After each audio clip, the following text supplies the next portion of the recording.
ऐकल्यानंतर आपल्याला काय लाभ होणार, दोन लाभ सांगतो. मध्ये कदाचित तुमचं लक्ष जर तिकडे गणपती विसर्जनाकडे असेल किंवा असे वाटत असेल अरे आपणच कशाला आलो, आपल्या आजूबाजूचे कोण मित्र मैत्रिणी दिसत नाहीत आणि उगाच आपण आलो, किंवा मग हा कार्यक्रम आज नसता तरी परत एकदा घेतला असता तर बरं झालं असतं. आजच्या दिवशी कशाला घेतला, सगळ्यांनाच ऐकायला मिळाला असता असं आपलं म्हणणं असतं. त्यात थोडा आपलाही स्वार्थ असतो, आपल्यालाही थांबता आलं असतं जरा मिरवणुकीमध्ये.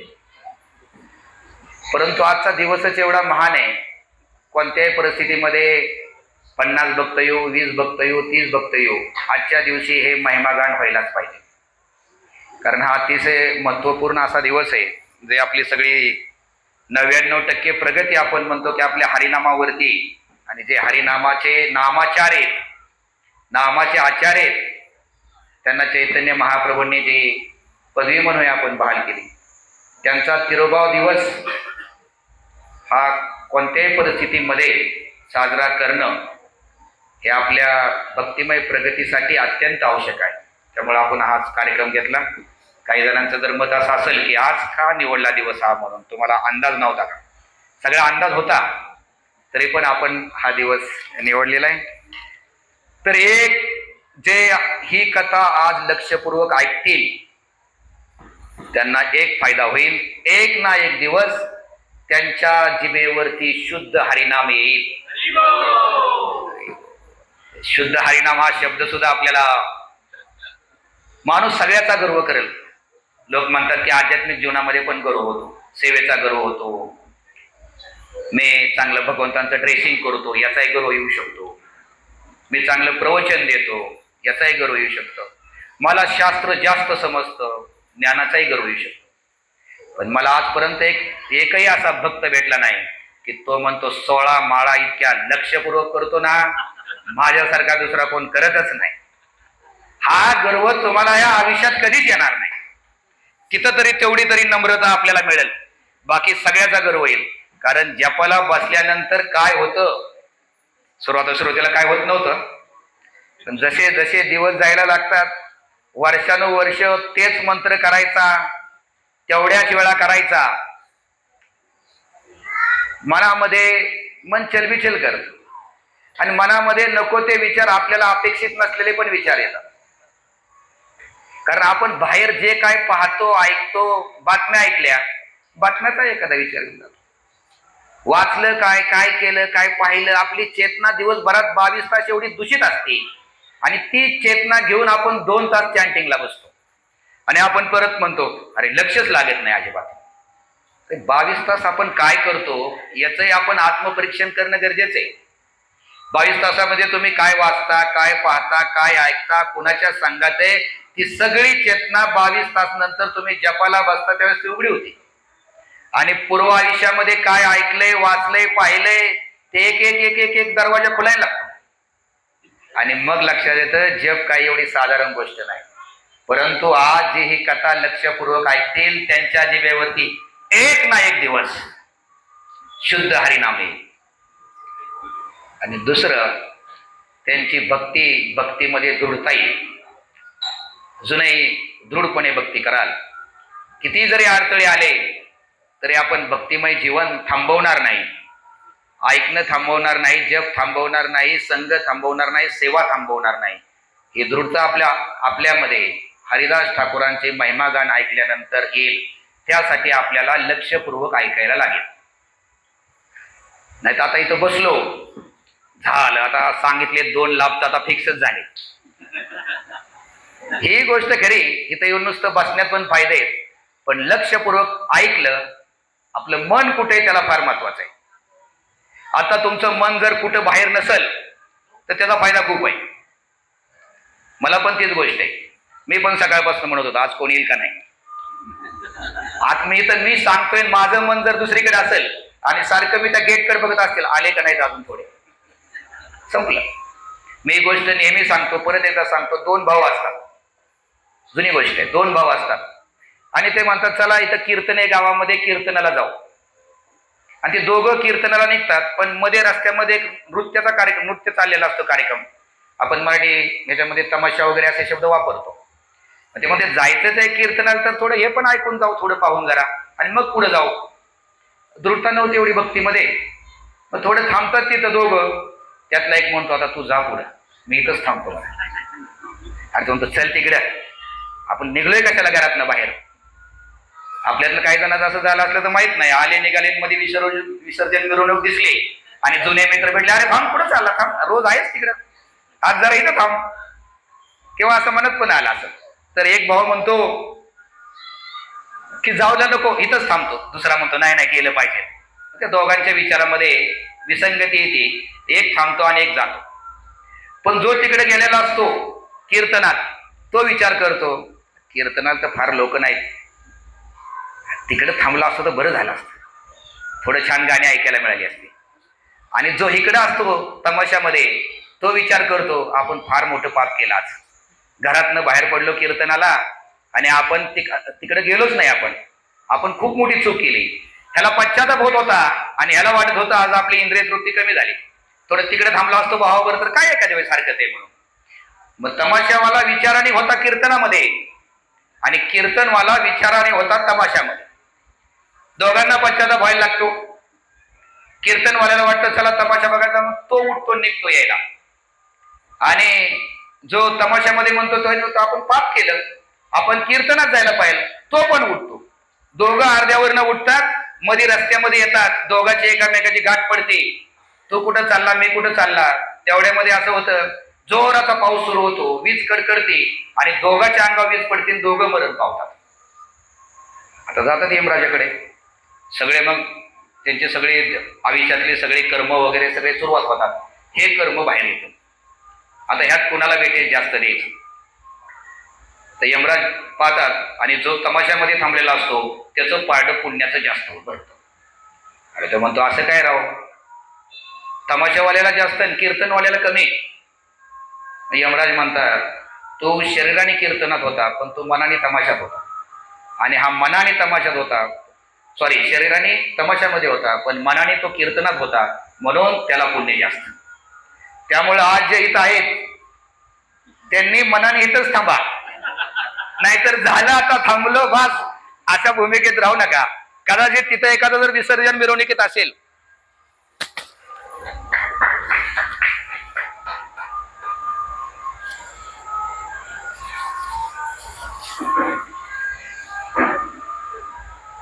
तिथं जर एखादा विसर्जन मिरवणूक असत आणि तो विचार करत असेल अरे उगाच थांबलो राव, आपण आज लेक्चरला पाहिजे होतो, काहीतरी आपल्याला ऐकायला मिळालं असतं, त्याचं पुण्य वाढलं तुमच्यापेक्षा जास्त. तुम्ही मनाने तिकडे असाल तर. मुद्दामच मी सांगितलं कारण भक्त कमी आहेत, त्यामुळे आपल्या संख्या एवढी भक्त नसली तरी आपलं मन विचलित होतं. संख्या कमी असल्यावर फार गच्च भरल्यावर आपल्यालाही बरं वाटतं. प्रवचनकाराचं पण तसंच आहे, त्याचा उत्साह फार जण पाहिलं होतं. माझ्यासाठी पण कथा आहे आणि तुमच्यासाठी पण आहे. आपण इथंच थांबू एक काय 8:45 9 वाजेपर्यंत. तर हरिदास ठाकूर ऍक्च्युली आपल्याला माहिती हे कोण आले होते हरिदास ठाकूरांच्या रूपात? ब्रह्माजी ब्रह्मदेव. पण मी एका ठिकाणी ऐकलं ब्रह्माजी प्रल्हाद महाराज पण त्या ह्याच्यामध्ये होते, आणि तिसरे मध्ये चैतन्य महाप्रभूंचे नित्य पार्षद जे हरिदास ठाकूर आहेत ते पण, असे 3 याच्यामध्ये हरिदास ठाकूर आहेत. तर आपल्याला सगळ्यांना माहिती आहे की ब्रह्माजींनी कृष्ण लीलेमध्ये एक चूक केली. कोणती चूक केली?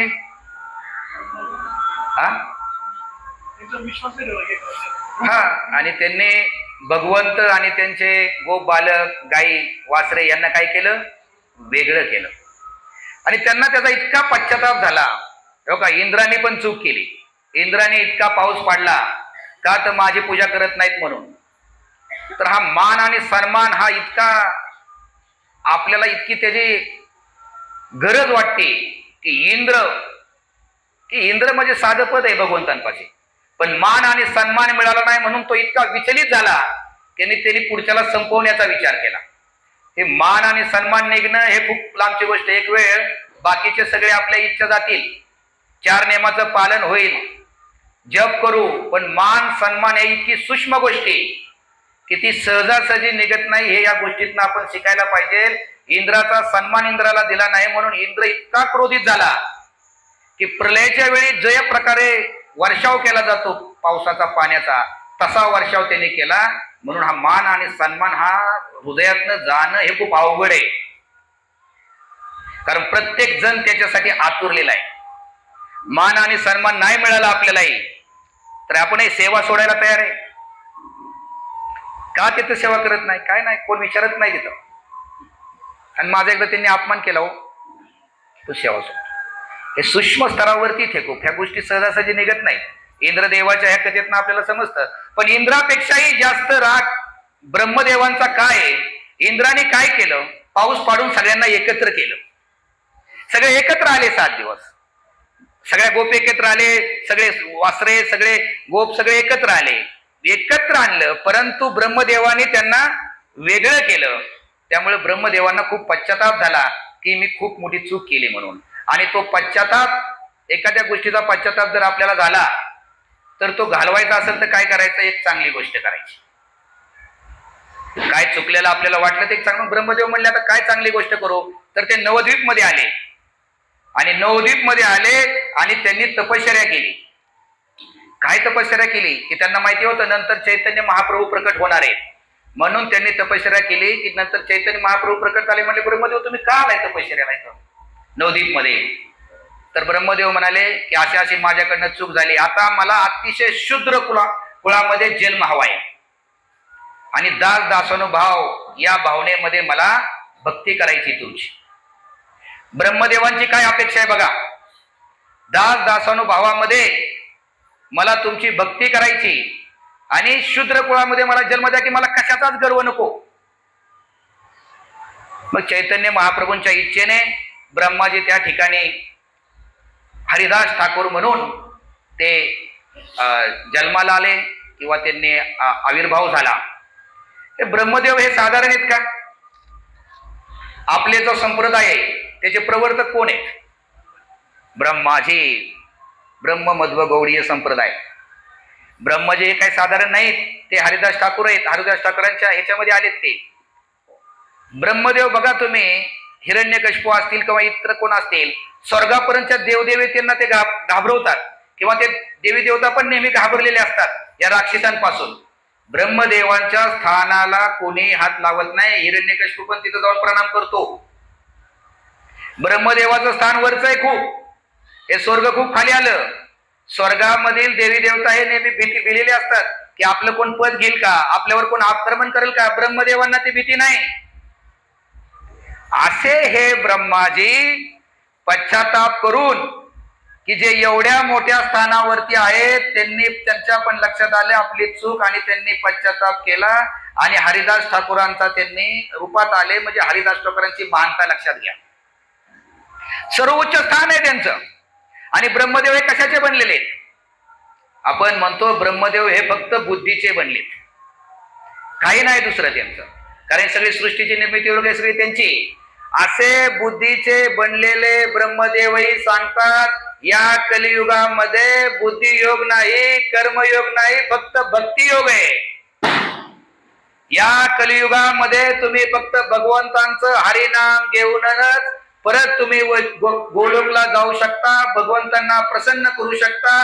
त्याशिवाय दुसरा कुठला मार्ग नाही. हे सांगताय कोण? हे साधारण जगातले बुद्धिमान व्यक्ती सांगत नाही, सर्वोच्च बुद्धिमान व्यक्ती असलेले ब्रह्मदेव सांगताय.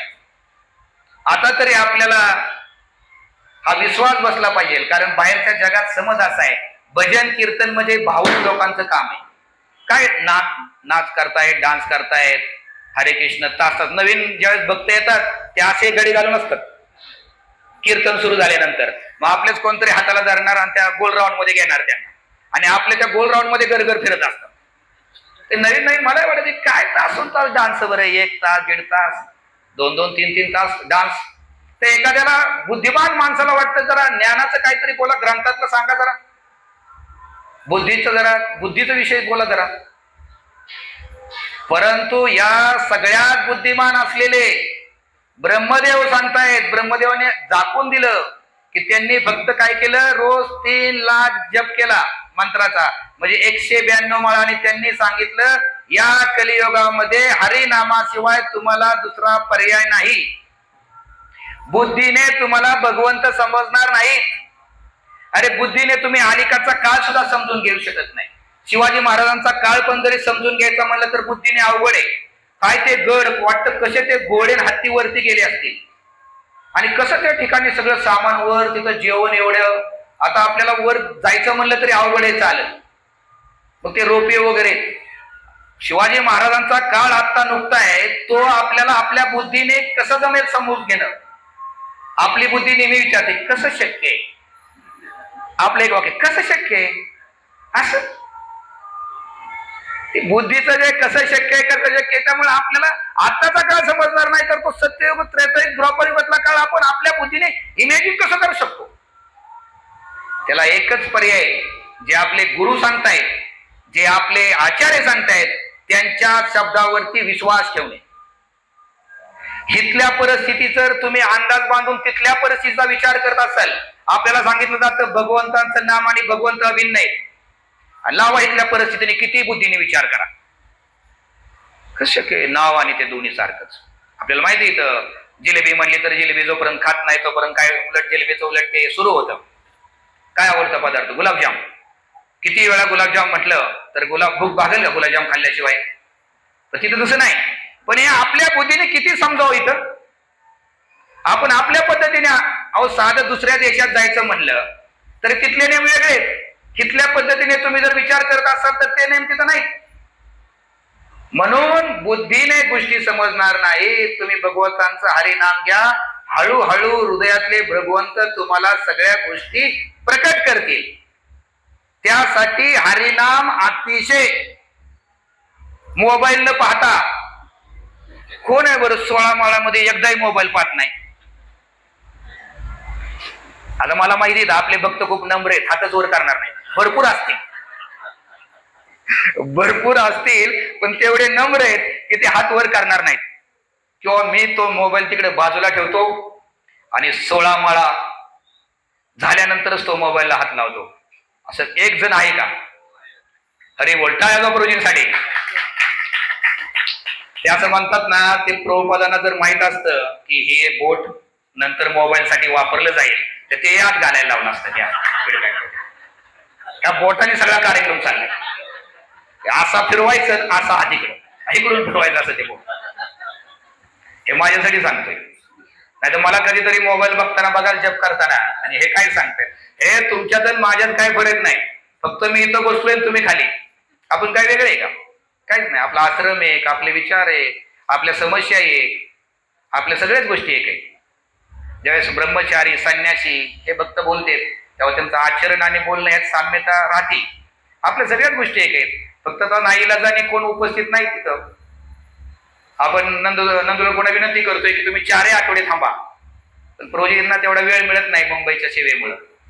कारण ते साम्य राहतं, आपल्यात तेवढं राहत नाही. त्यामुळं हा सगळे जे काय आहे मोबाईल वगैरे समस्या तुमच्या माझ्या सगळ्यांच्या सेम आहेत. तर सांगायचा मुद्दा असा की जे या सृष्टीचे निर्माते भगवंतांच्या इच्छेने केले ते सांगतायत हरिनाम घ्या, दुसरा पर्याय नाही. आणि नंतर मी म्हणलो प्रल्हाद महाराजांचा पण त्याच्यामध्ये समावेश आहे. तर प्रल्हाद महाराजांनी जी दया दाखवली, इतका त्यांच्यावरती त्रास झाला वडिलांपासून सगळ्यांपर्यंत, तरी त्यांनी जी करुणा दाखवली ती करुणा हरिदास ठाकूरांकडे. हरिदास ठाकूरांचं जीवन जिकडे जाईल तिकडे त्यांना त्रास झाला, दोन्ही बाजूने झाला. ते कुठल्या कुटुंबात जन्मले होते? मुस्लिम लोक पण त्यांच्यावर नाराज आणि आपले सनातन ब्राह्मण लोक पण नाराज. दोन्ही बाजूने त्यांना त्रास. मुस्लिम लोक म्हणायचे काय हा जन्मलाय आपल्या धर्मामध्ये आणि तो हिंदू धर्माचा मंत्र म्हणतो, आणि ब्राह्मण म्हणायचे हा मुसलमान पहिल्यापासून जन्म मुस्लिम धर्मामध्ये, हा काय पुण्य घेऊन बरोबर आलाय आणि हा आम्हाला शिकवतो. कठीण आहे एवढा त्रास होणं. प्रल्हाद महाराजांच्या जीवनामध्ये पण बघितलं आपण. तसं हरिदास ठाकूरांना सामाजिक सगळा त्रास झाला खूप, पण तरी त्यांनी जी हरिनामावरती निष्ठा आणि दृढ निश्चय दाखवला आणि ज्यांनी त्यांना त्रास दिला त्यांनी माफ करून टाकली. ही महानता आहे, ती प्रल्हाद महाराजांची आहे, ती हरिदास ठाकूरांची. आणि खूप अवघड गोष्ट आहे. त्रास देणाऱ्या माणसाला जीवनभर माफ करणं अवघड आहे. पण त्यांनी आपल्या जीवनातून दाखवून दिलं. काही कथा आल्यानंतर तुमच्या लक्षात येईल की कशा पद्धतीने त्यांनी माफ केलं. मग तिरोभावानंतर ज्यावेळेस आज तिरोभाव दिवस आहे, तिरोभावानंतर ब्रह्माजी सत्यलोकामध्ये गेले, त्यांच्या ह्याच्यामधून दिव्य शरीरामधून. प्रल्हाद महाराज सुतल लोकामध्ये गेले आणि नवद्वीप मध्ये हरिदास ठाकूर नित्य पार्षद म्हणून राहिले. तर अशा पद्धतीने हे हरिदास ठाकूर आहेत. तर आपल्याला माहिती आहे की ब्रह्मदेवांच्या इच्छेनुसार मुसलमान कुटुंबामध्ये जन्म झाला. आणि एक गोष्ट लक्षात शिकू शकतो आपण की माणसाच्या आध्यात्मिक प्रगती ही जाती धर्मावरती अवलंबून नाही. मी सुशिक्षित आहे, मी अशिक्षित आहे, मी गरीब आहे, मी श्रीमंत आहे, मी या कुटुंबात जन्मलोय, मी उच्च कुटुंबात जन्मलोय, याचा काही भक्तीशी संबंध नाही. हे हरिदास ठाकूरांच्या जीवनातून आपण पाहू शकतो की जे मुसलमान कुटुंबामध्ये जन्मले त्यांना ही नामाचार्य ही पदवी मिळाली. काही भक्तीचा संबंध नाही. मी आत्ताच आलोय व 40 नंतर आलोय, तुम्ही 20 वर्ष झालं भक्ती करताय, काही संबंध नाही. तुम्ही जर गांभीर्याने घेतली तुम्ही पुढे जाल. आपण कधी कधी म्हणतात तुम्ही फार जुने बघतो, आम्ही आत्ताच समजून घ्यायचा प्रयत्न करतोय. नाही, करा. फक्त प्रामाणिकपणा आणि दृढ निश्चय असाल, तुम्ही कधी भक्तीत आलाय त्याची काही समस्या नाही. तुम्ही कुठल्या जातीत आलाय, कुठल्या धर्मात आलाय याची काही समस्या नाही. म्हणून मुसलमान कुटुंबामध्ये जन्मलेल्या असलेल्या व्यक्तीलाही चैतन्य महाप्रभूंनी नामाचार्य ही पदवी दिली. कारण चैतन्य महाप्रभूंना माहिती होतं पुढे जाऊन या कलियुगामध्ये जाती धर्माचं एवढं अवडंबर माजणार आहे आणि जाती धर्माची एवढी कट्टरता येणार आहे, ती कट्टरता आपल्या पंथामध्ये आपल्याला पुढे दिसणार नाही. म्हणून बाहेरच्या जगात बरंच काय चाललंय, सोशली आपल्या देशामध्ये बऱ्याच काही गोष्टी चालल्यात, पण त्या गोष्टी आपल्या इस्कॉन मध्ये येत नाहीत. त्याचं कारण आपल्या आचार्यांनी, महाप्रभूंनी, भगवंतांनी दाखवून दिले जात धर्म याच्यावरती भक्ती नाही. भक्ती तुमच्या प्रामाणिकपणावरती आहे, तुमच्या दृढ निश्चयावरती आणि इच्छेवरती आहे. म्हणजे जगातल्या बाहेरच्या कुठल्याही गोष्टीपासून आपल्याला धोका नाही. म्हणून श्री प्रभुपाद म्हणायचे की बाहेरून धोका नाही इस्कॉनला. बाहेर जगात काही घडू द्यावं, ती कधी इथपर्यंत येणार नाही, पण धोका आहे तो इथूनच आहे आतो. तर तो आपण गांभीर्याने ओळखायला पाहिजे. एकामेकांवरती प्रेम, एकामेकांना माफ करणे आणि एकामेकांच्या चांगल्या गुणांची नेहमी स्तुती करणे, या जर गोष्टी ठेवून आपण एकोपाने राहिलं तर जगातली कुठलीच माया आपल्या इस्कॉन मध्ये शिरकाव करू शकत नाही. एवढी स्ट्रॉंग फिलॉसॉफी आणि एवढे चांगलं आपल्याला परंपरेने आलेल्या गोष्टी बघा. म्हणजे आपल्यामध्ये कुठल्याच गोष्टीमध्ये कमतरता नाही. जो भक्ती करतो मग तो ख्रिश्चन असो कोणी असो, त्यांना ते स्थान आहे या भक्तीमध्ये. तर अशा प्रकारे हरिदास ठाकूर चैतन्य महाप्रभूंच्या आधी किती वर्ष जन्मले? 35 वर्ष आधी. ह्या ज्या कथा आहेत त्या महाप्रभूंच्या आधी घडलेल्या आहेत. 1-2 कथा ज्या आहेत त्या का 35 वर्ष आधी जन्मले ते. 1451 मध्ये त्यांचा जन्म झाला. चैतन्य महाप्रभूंच्या आधी 35 वर्ष. त्याच्याही माग 1-2 कारण घ्यायची म्हणली तर एक कारण असं आहे की थोडक्यात असं जरी आपण म्हणतो की चैतन्य महाप्रभूंनी हरे कृष्ण महामंत्राची सुरुवात केली तरी त्याच्याही आधी 35 वर्ष हरिदास ठाकूरांनी हरे कृष्ण महामंत्राची गायन केलं आणि महाप्रभूंना आपल्या भक्तांकडून ही हरिनामाची सुरुवात व्हावी ही इच्छा होती. भगवंत कसे आहेत बघा. भगवंतांना स्वतःकडे काही श्रेय घ्यायचं नाही. आपल्या भक्तांकडून हाय हरिनाम प्रस्थापित व्हावं ही भगवंतांची इच्छा होती. भगवंतांना कुठलाही श्रेय नको असतो आणि भक्तालाही कुठलाही श्रेय नको असतो. आणि दुसरी गोष्ट, हरिदास ठाकूरांची एक इच्छा होती अवतार घेण्याच्या आधी की भगवंतांचा तिरोभाव मला पाहायला मिळू नये, कारण त्याला ते जे दुःख आहे ते मी पचवू शकणार नाही. म्हणून ते आधी आले आणि त्यांनी विचार केला भगवंत जायच्या आधी मी या जगातनं निघून जाईल, कारण भगवंतांचा तिरोभाव त्यांचं दुःख मला सहन होणार नाही. म्हणून ते आधी आले. आणि लहानपणापासून त्यांना स्वाभाविक भक्तीची आणि हरिनामाची गोडी होती. त्यांना कोणी दीक्षा दिली नाही ना त्यांना कोणी प्रचार केला. मुस्लिम समाजामध्ये जन्म झालेला असतानाही ना कुठं दीक्षा झाली ना कुणी प्रचार झाला. ही स्वाभाविक गोडी. आपल्याला स्वाभाविक गोडी आहे इंद्रिय तृप्तीची. सांगून सांगून सांगून आपल्याला भक्तीमध्ये आणले. कोणी या ठिकाणी मंदिर हुडकत आले नाही. काले कोणी तर अरे इस्कॉनचं मंदिर कुठे का, थोडस हरिनाम चालू करायचंय, जीवनाचा अर्थ समजलाय मला आणि भक्ती मार्गाच्या शोधात आहे मी आणि सर्वोत्तम भक्ती मार्ग इस्कॉन मध्ये मिळतो हे मी ऐकले आणि मी आता आलोय. नाही, आपण शोधत आलोय. पण त्यांच्यामध्ये ते स्वाभाविक प्रेम होतं, जलमताच, दीक्षेशिवाय प्रचाराशिवाय. आणि त्यांच्या चेहऱ्यावरती एवढं तेज होतं आणि त्यांचेही डोळे कमळाप्रमाणे, त्यानंतर हात गुडघ्याच्याही खाली, असं त्यांचं सुंदर स्वरूप पाहूनच लोक भक्तीकडे आकृष्ट होत होते. असे हरिदास ठाकूर होते. आता नामाचार्य पदवी मिळाली, केवळ 3 लाख जप रोज करतायत म्हणून 192 माळा नाही. जीवनाच्या संघर्षमय परिस्थितीमध्येही ते हरिनामाला कसे घट्ट पकडून ठेवले. एखाद्याची महानता तो किती जप करतोय त्याच्यावरती नाही, आलेल्या कठीण परिस्थितीला तो कसे सामोरे जाऊन जीवनामध्ये भक्ती कशी ठेवतो, त्याचा भाव कसा राहतो, त्याच्यावरती त्याची महानता कळते. केवळ सगळ्या सुखसोयी उपलब्ध असल्यावर एखादा करेलही, पण जीवनामध्ये संघर्ष आला, सेवा घेण्याचा वेळ आली आणि प्रचारासाठी काहीतरी करण्याची गरज आली, त्यावेळेस तुम्ही स्वतःला किती वाहून घेता आणि जीवनात आलेल्या कठीणात कठीण परिस्थितीला तुम्ही कसे सामोरे जाऊन भक्ती टिकून ठेवता, त्यावरती आपली महानता अवलंबून आहे, ना की केवळ आपल्या बाकीच्या गोष्टींवरती. याचा अर्थ त्यात महत्वाचे नाहीत असं नाही, पण नामाचार्य जे आपण हरिदास ठाकूरांना म्हणतो, एक प्रसंग आपल्या सगळ्यांनाच माहिती की हरिदास ठाकूर अशा प्रकारे हरे कृष्ण मंत्र करत होते. त्यावेळेस मुस्लिम राज्य होतं आणि तिथला जो काजी होता त्या परिसरातला, त्याला राग येत होता की हा मुस्लिम आणि हिंदूंचा मंत्र म्हणतो म्हणून तो, आणि त्याचा काय होतं म्हणलं, सगळ्या मुसलमानावर प्रभाव होतोय, जे चांगले मुस्लिम धर्माचे पालन करतायत ते पण विचलित होत आहे त्याच्यामुळं. म्हणून तो राजाकडे जाऊन तक्रार करतो की याला पटकीने याच्यावर काहीतरी कारवाई करा, याच्यामुळे आपला सगळा धर्म दूषित होईल. आणि दुसरी गोष्ट की याच्यामुळे आपले काही मुस्लिमही प्रभावित व्हायला लागले, फक्त हिंदूच नाही. मग राजा त्यांना तुरुंगात टाकतो. तुरुंगातले तर सगळे कैदी ज्यावेळेस हरिदास ठाकूरांची महानताई ऐकून असतात आणि त्यांचं तेज पाहतात, ते इतके आनंदी होतात, इतके आनंदी होतात की ते सगळे दर्शनाला धावतात, तुरुंगामध्ये पाहण्यासाठी धावतात. आणि मग हरिदास ठाकूर त्यांना आशीर्वाद देतात, ज्या स्थितीमध्ये आहात तसेच राहा.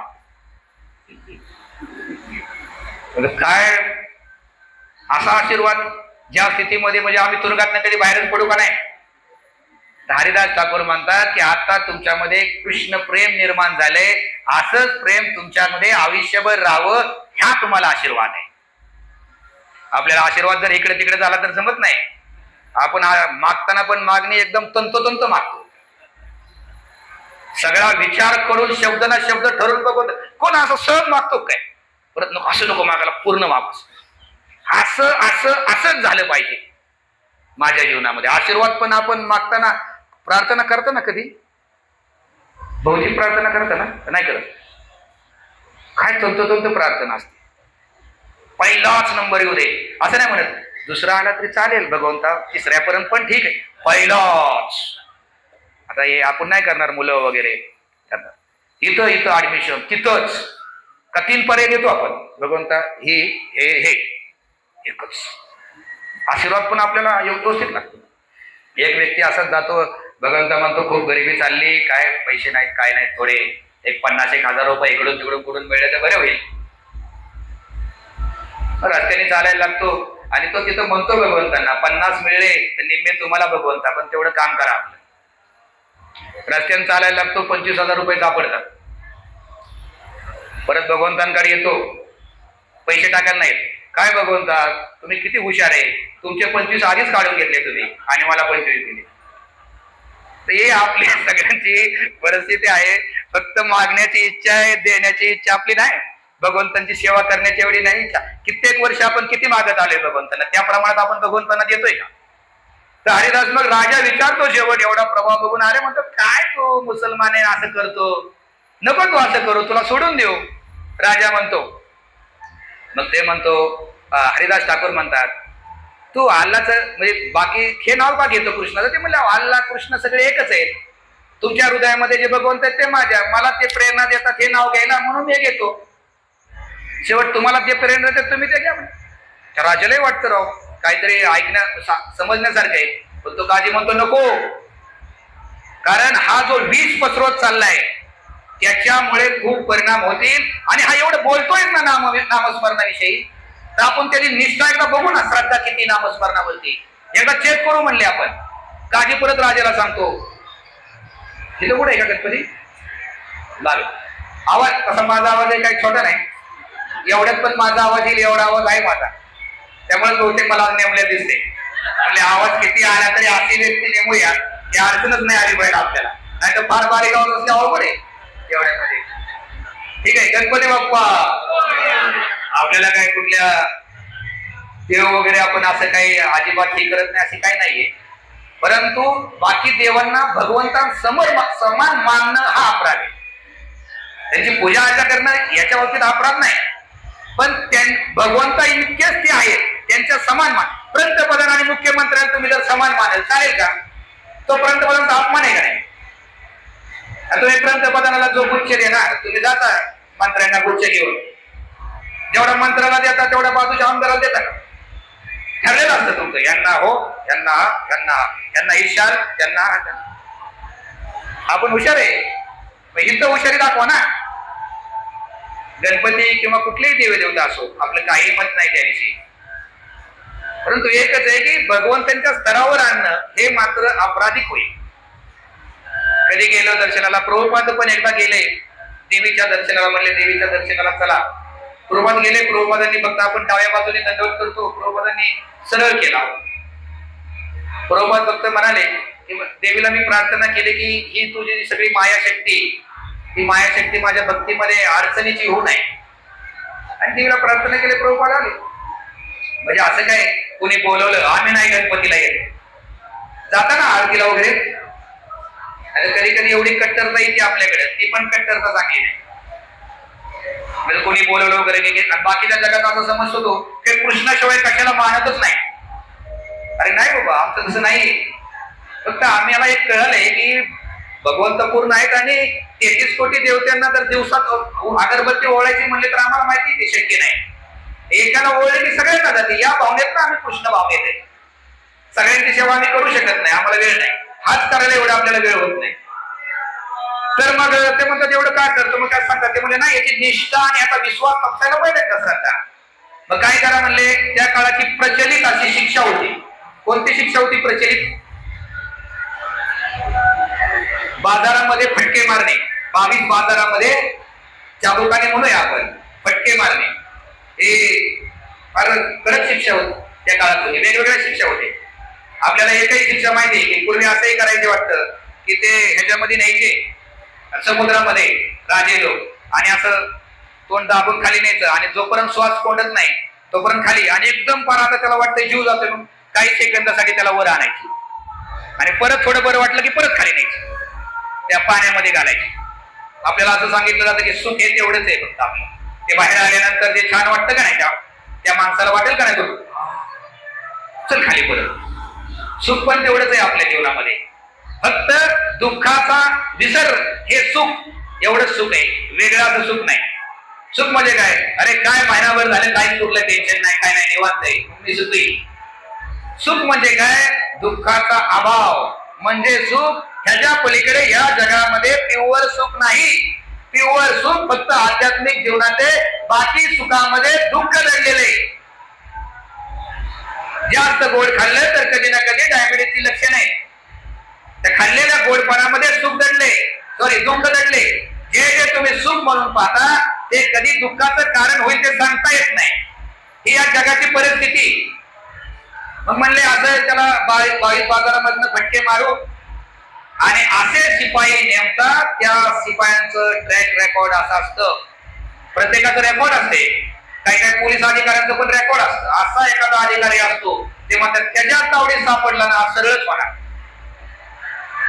तर त्या जे शिपाई असतात त्यांचं रेकॉर्ड असं असतं, 2 बाजारामध्ये फटके मारले, 22 मध्ये मारायचे, 22 2 बाजारामध्ये फटके मारले की एक व्यक्ती ती मरणार.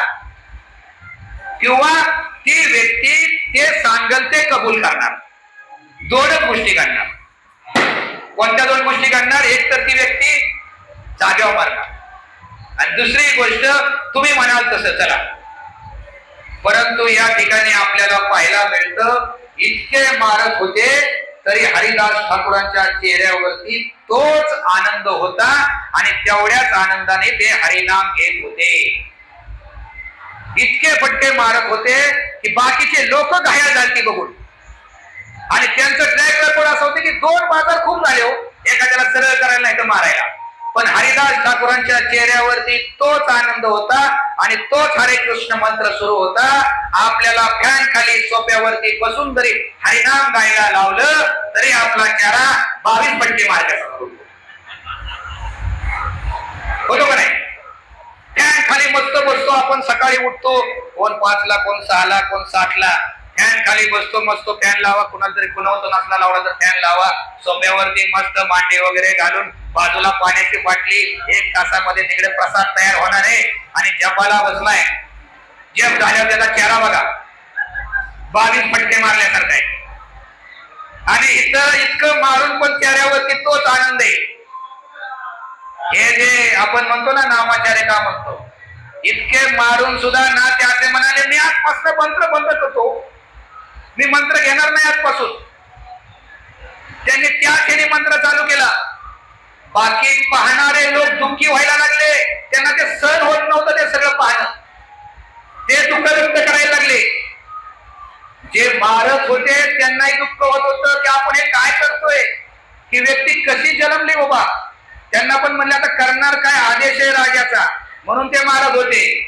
आणि काही जे तथाकथित कट्टर लोक होते सनातन धर्माचे, ते त्या शिपायांना पैसे देत होते, अजून मारा अजून मारा. 3 लाख जप करणाऱ्या नामाचार्यांनाही जीवनामध्ये अनंत कष्ट सोसायला लागले. आपला नेहमी प्रश्न असतो की भक्तीमध्ये एवढ्या वर्षे रोज 16 माळा करतो, अरे दुःख काय एवढे जीवनात. यांचं जीवन पाहू शकतो आपण की बाकी काही लोक धन देत होते म्हणजे घ्या हे, पण याला इतकं मारा का नाही, कारण हे आमच्या धर्माची खराबी करतोय. आणि मुस्लिम लोकांना वाटायचं आपल्या धर्माची खराबी करतोय.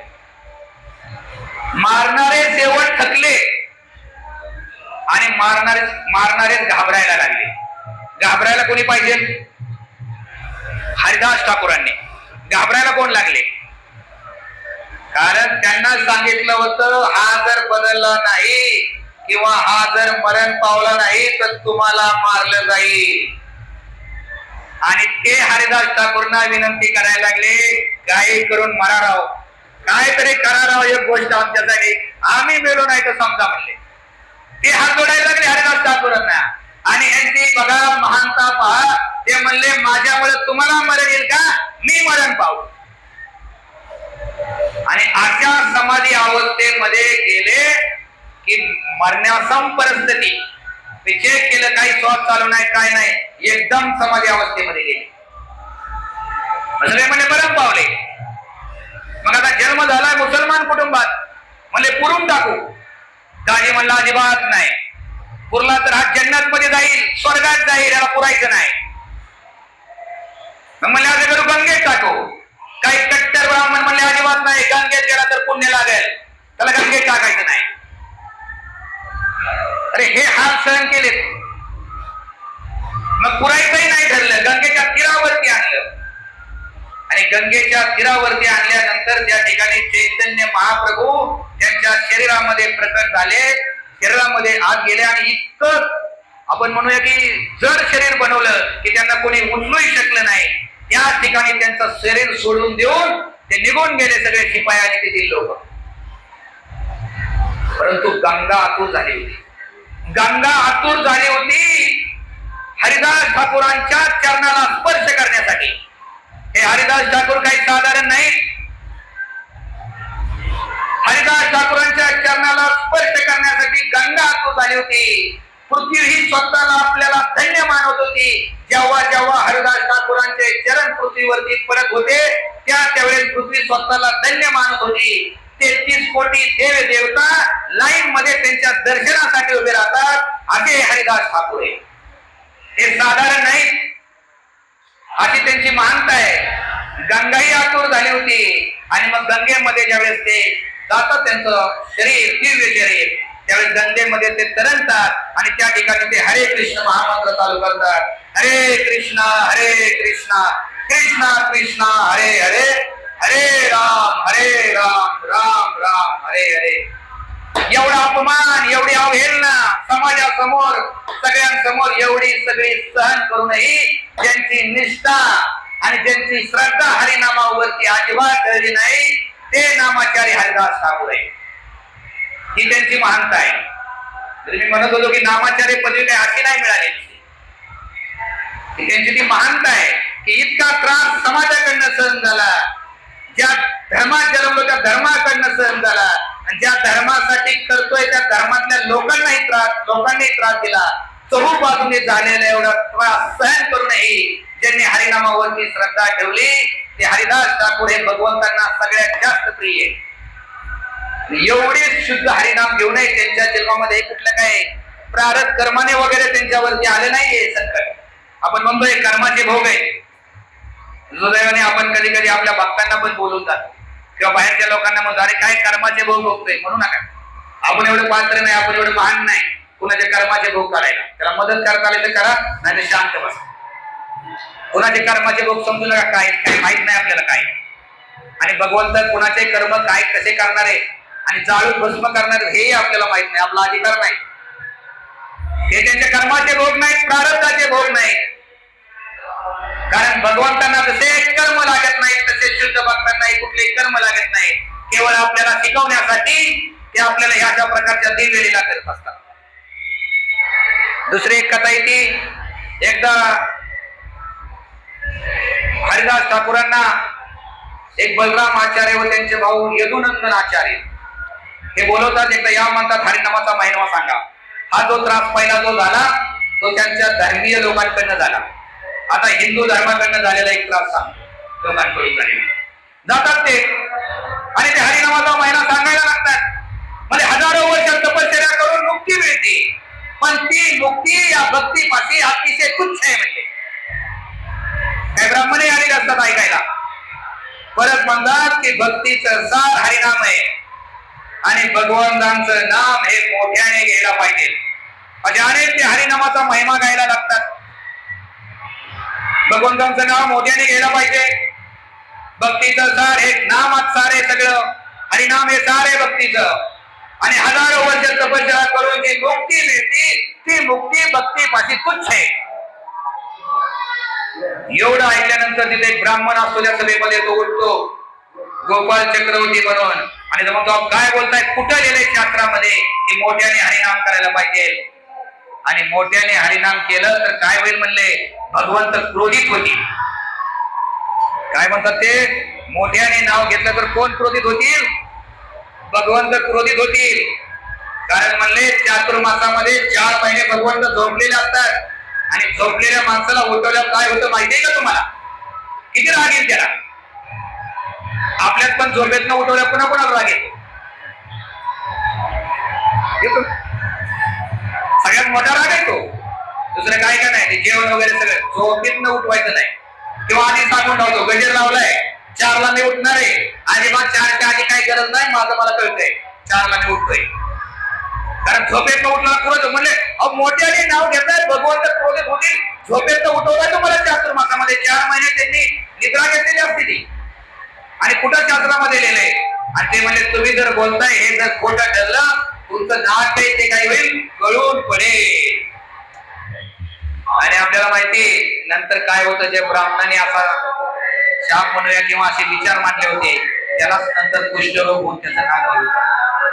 त्यामुळं हरिनामाविषयी, हरिनामावरती शंका घ्यायची नाही. अरे हरिनाम काय, एक हरिनाम हजारो लाखो जन्माचं पाप नष्ट करतं हे आधीच वाटतंय. संपलो. भगवंतांचं नाव आणि भगवंताविन नाही, शंका घ्यायची नाही. हरिनामावरती कुठलाही अपराध करायचा नाही आणि हरिनामाचा जो प्रचार करतोय त्या भक्ताविषयी अपराध करायचा नाही. तर असा त्रास शिकून पण झाला हिंदू धर्मांकडून की ते म्हणजे काय हा मुस्लिम संस्कृत शिकला नाही, काय नाही, कुठलं काय वाचून आलाय सांगतोय आम्हाला. दोन्ही बाजूचा त्रास हरिदास ठाकूरांनी सहन केला, पण हरिनामाची अतूट निष्ठा आपण यातून पाहू शकतो. एक हरिनाम, किती हरिनाम? एक हरिनाम हे आपल्या हजारो कोटी जन्माचं पाप नष्ट करू शकतो. आपण बघितलं अजामिळ, एकच नाव घेतलं नारायण. मागच्या नाव ऐकतंय का? नाहीतर पुढे या. आपल्याला एका जागी बसलेली हालायचं काम नाही. इतकी आपण नम्रता ठेवतो, हा एक त्याच्यात बाबून घेऊया. त्याला खरं जर ऐकायला येत नसेल तर पुढे या. येतंय का नक्की? ठीक आहे, आता बोलायचंय सगळं छान, ऐकायला काय हरकत नाही. तर एक हरिनाम एक, मी आवाज थोडा वाढवतो अजून जरा. काय आज माझी परीक्षा आहे जरा, काय आज फार तर मला आवाज बसेल, जाऊया. पण ज्यांची आपण स्तुती गातोय त्यांची स्तुती जर आपण छान प्रकारे गाऊ शकलो तर काहीतरी आपल्या आध्यात्मिक जीवनासाठी फायदा होईल. तर म्हणजे एक हरिनाम सुद्धा अनेक पाप नष्ट करतो, आजच्या वेळेच्या जीवनात पाहिलं. आणि यज्ञ उपास या गोष्टी अशा आहेत की अपुऱ्या राहिल्या तर फळ देत नाही. यज्ञ केला अपुराच राहिला, निम्माच यज्ञ झाला. उपास केला पण मोडला त्याच्यात, तो पूर्ण फळ देत नाही. पण हरिनाम जरी अपुरे राहिले तरी ते फळ देते, इतकं महान आहे. कधी एखाद्या दिवशी माताजी नुसत्या म्हणल्या राजमाची भाजी केली, राजमा, भगवंत त्यातला म्हणला जर पकडतच नाही, राम पकडतात आणि तुम्हाला फायदा देतात. आहे दुसरीकडे कुठं असं? यज्ञ करायला घेतला आणि नुसतं बाजूने फक्त विटा लावल्या आणि आवती वगैरे काय दिलीच नाही, होईल फायदा? इथं तसं नाही. राजमा फक्त म्हटलं आपण होत असेल कधीतरी किचन मध्ये भाजी, काय भाजी आज? राजमाची भाजी केली, जर गेला तिकडं काही प्रॉब्लेम नाही. भगवंत म्हणणार राम म्हटलं, या राम, याला फायदा द्यायचा. अरे एवढं महान आहे हरिनाम, बाकीकडे नाही. तिसरी गोष्ट, जेवढा नामाचा महिमा ऐकता येईल तेवढं ऐकत जावा.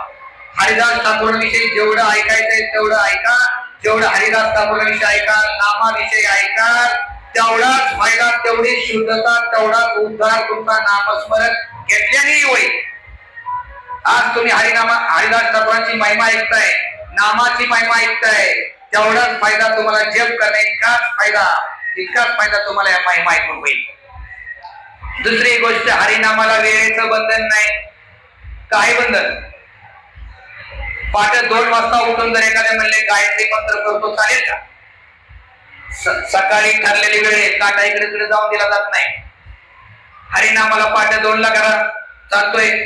दुपारी करा, संध्याकाळी करा, स्नान करता करा, न करता करा, वेळेचं बंधन नाही. आणि जो श्रवण करणाऱ्याला तर फायदा आहे, म्हणजे जो करतोय त्याला, आणि जो ऐकतोय त्याला पण फायदा आहे. जो ऐकतोय त्याला सुद्धा फायदा आहे. म्हणून आपण बघितलं, हरिदास ठाकूरांकडे एक वेश्या आली होती, हरिदास ठाकूरांना पथभ्रष्ट करायला. उद्धार वेश्येचा नुसता हरिदास ठाकूरांचा जप ऐकून वेश्येचा उद्धार झाला. म्हणजे जो ऐकतो त्याचाही उद्धार होतो, करणाऱ्याचाच नाही. फक्त असं उद्यापासून म्हणू नका 16 माळा करणाऱ्या शेजारी बसून ऐकतो नुसता. ते आमचं चाललंय आता, ते सकाळी जप सुरू करायचं. मी ते सांगत होतो आपल्या ग्रुपमध्ये, खेडकर प्रभूजी सकाळी चालू करतायत.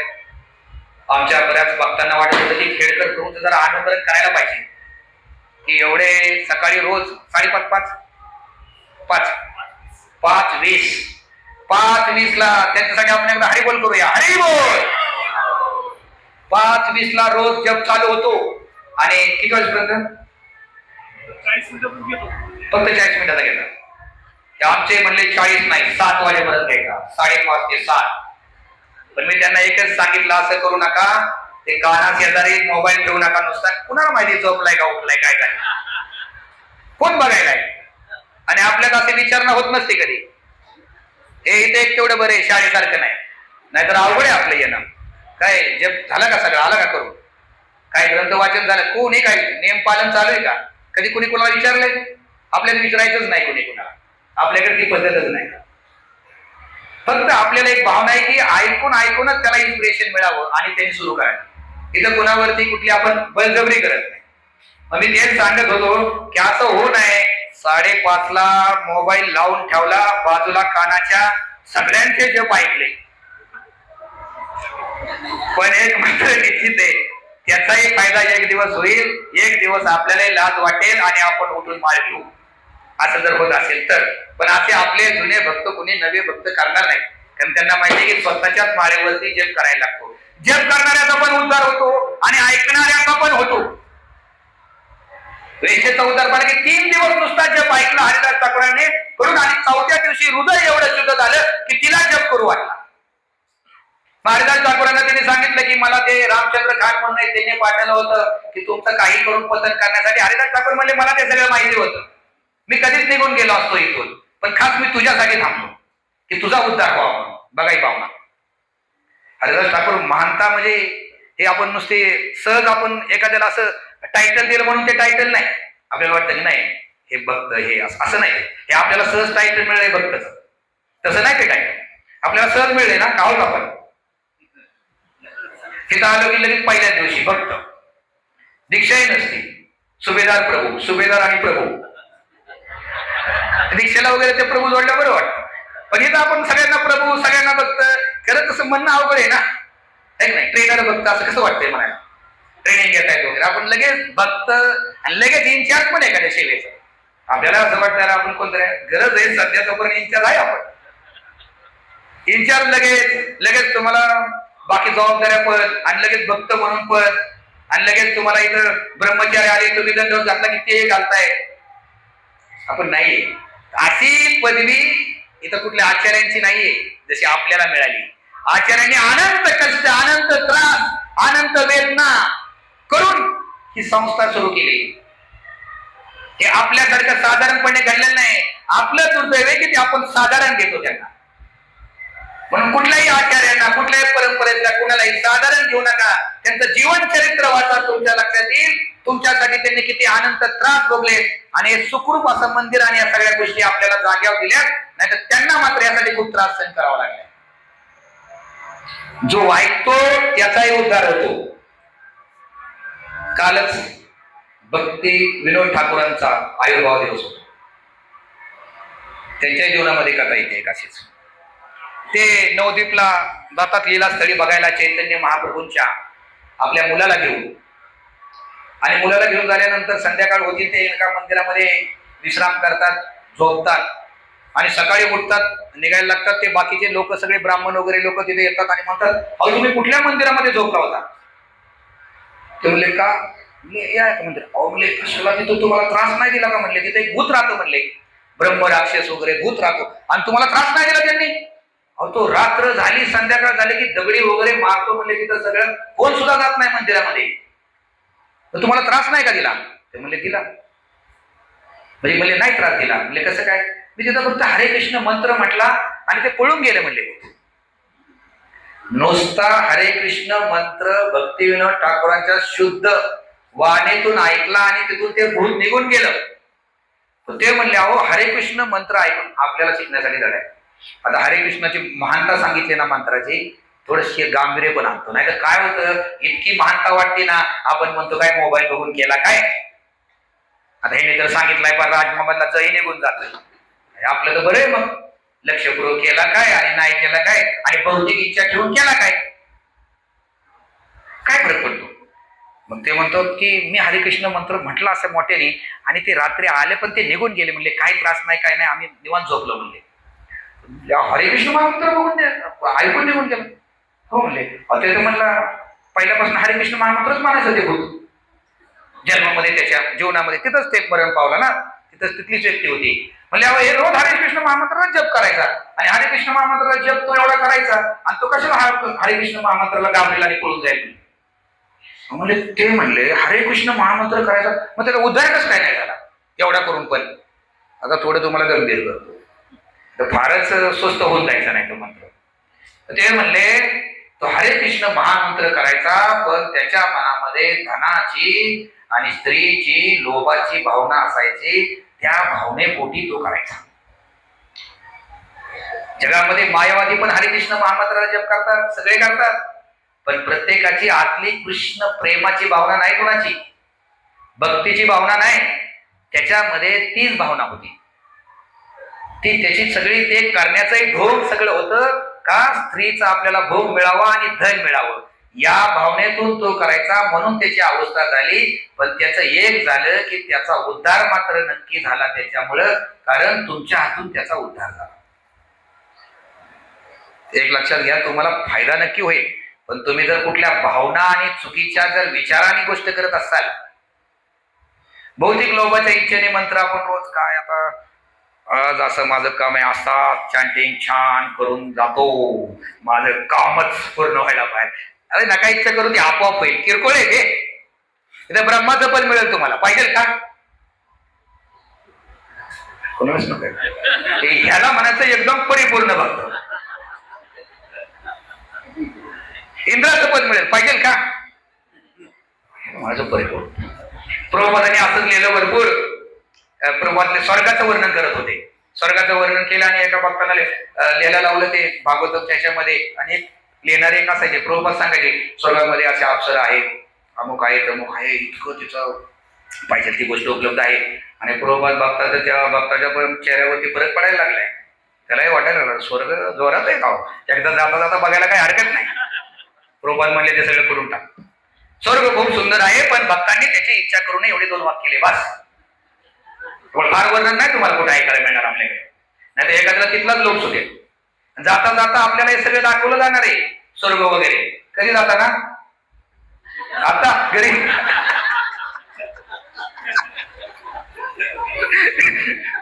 आपल्याला हे सगळं दाखवलं जाणार आहे जाताना. थांबतोय का? हे आत्ता शहाणं करून सोडतोय सगळ्यांना आपण. कुणी थांबू नका. जरी आजूबाजूचे मायावधी वगैरे इकडेचे तिकडचे थांबलेले दिसले, ते माणसाला तिलक लावलेले पण वगैरे, अहो मायावादी पण करतायत, हरे कृष्ण मंत्र नको ते करतायत, सहजिया वगैरे भरपूर आहेत. भक्ती विनोद ठाकूरांनी ज्यावेळेस हे त्यांना तर किती त्रास झाला त्यांच्या जीवनामध्ये, आपल्याला फक्त माहिती. ते न्यायाधीश होते, त्यांचं पूर्व आयुष्य पहा. जीवनामध्ये इतके चढ उतार येऊन गेले भक्ती विनोद ठाकूरांच्या जीवनामध्ये. पहिल्यांदा इतकी श्रीमंती होती, आईकडची खूप श्रीमंती होती, हाताखाली नोकर होते. आणि एक नोकर होता, तो नोकर त्यांना नेहमी रामायण महाभारतातल्या कथा सांगायच्या. थोडं 2 मिनिटं फक्त भक्ती विनोद ठाकूरांचं सांगतो, कारण कालच त्यांचा आविर्भाव झालाय.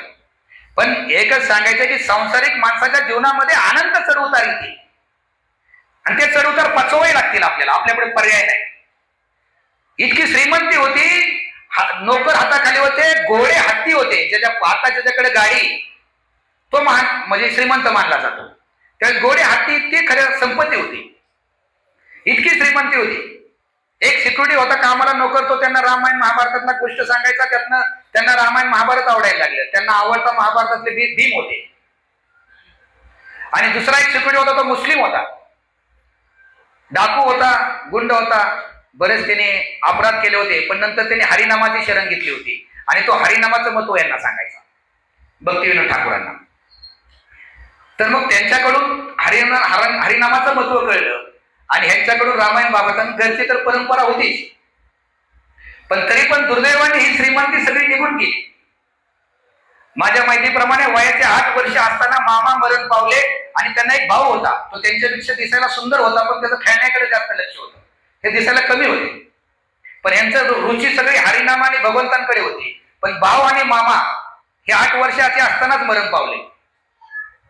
आणि मग इतकी गरिबी आली जीवनामध्ये त्यांच्या. 11व्या वर्ष सगळे म्हणाले एवढी गरिबी आली, आता लक्ष्मी घरी आली पाहिजे. लक्ष्मी म्हणजे काय? पत्नी घरी आली पाहिजे, बायको आता म्हणजे एक स्त्री आणली पाहिजे घरी. 11व्या वर्षी लग्न झालं त्यांचं. 5 वर्षाची ती ही होती मुलगी, पूर्वी बालविवाह व्हायचे. परंतु लक्ष्मी घरी आली, पण घरी काही लक्ष्मी आली नाही. 12व्या वर्षी वडील मरण पावले. मरण इतकं जवळनं पाहिलं, इतकं जवळनं मरण पाहिलं, घरातली लोक एवढी मरण पावले. आणि मग ते म्हणले सत्याच्या शोधासाठी निघलं पाहिजे की नक्की जीवनाचं काय आहे, मृत्यूनंतर माणूस कुठं जातो, जीवनाचा अंतिम ध्येय काय. 5 राहिले, अनेक ठिकाणी फिरले. प्रभुपादाने एकदा प्रश्न विचारला, भक्ती विनोद ठाकूर प्रभुपाद पहिल्यांदा निराकारवादी होते का? प्रभुपाद म्हणले हो. अनेक कुराण वाचलं, बायबल वाचलं, बाकी एकतावून आले, भरपूर काही गोष्टी घेतल्या, मन कुठंच रमलं नाही. पण घरची गरिबी हटत नव्हती, आणि भक्तीचाही शोध सुरू होता, आध्यात्मिकाचाही शोध सुरू होता. एका ठिकाणी नोकरीला लागले, काय 10-15 रुपये पगारावरती. पण शुद्ध स्वभाव, शुद्ध अंतकरण, एक ग्राहक आला आणि ग्राहकाने त्यांना जास्त पैसे दिले, मला वाटतं साखरेचं दुकान होतं, आणि ते गेले माघारी ग्राहकडे. अहो म्हणले तुमचे चुकून जास्त पैसे आले. मालकाने पाहिले, म्हणले उद्यापासून कामाला येऊ नको. म्हणले का? अरे धंदा काय असा चालतो का? जास्त आले ठेवून घ्यायचे. तू त्याला द्यायला निघालाय माघारी, नोकरीवरनं काढलं, अनंत कष्ट सोसायला लागले. परंतु नंतर त्यांनी जॉब केले, टीचर झाले, मुख्याध्यापक झाले. त्यांचे आजोबा होते, आईचे वडील, त्यांना मात्र यांची महानता मानली होती. म्हणजे तुझ्या जीवनामध्ये आता कष्ट आहे, पण 27व्या वर्षी तुझं जीवन बदलून जाईल. लागतं 27 वर्ष तुला नोकरी लागेल आणि तू एक महान वैष्णव म्हणशील. त्यांचे जे आजोबा होते ते मोठे योगी होते.